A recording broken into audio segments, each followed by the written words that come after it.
Hello and welcome to the Unprofessional Opinion with the Pink Blanket. Today I'm going to talk about paranoia. I'm going to talk about guilt-based paranoia, and then I'm going to talk about hallucination-based paranoia.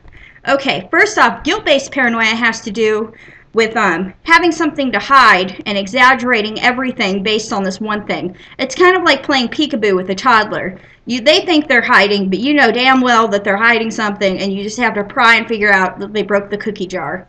Okay, in the second type, hallucination-based paranoia, they're hearing voices or they have some other hallucination that's causing them to blame external forces.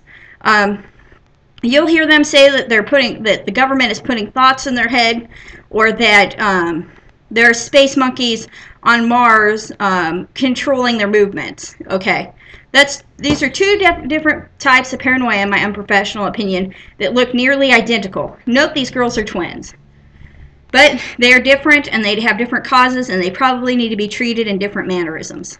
So if you have anything to add about paranoia, and these are just the major types that I've noticed, please add.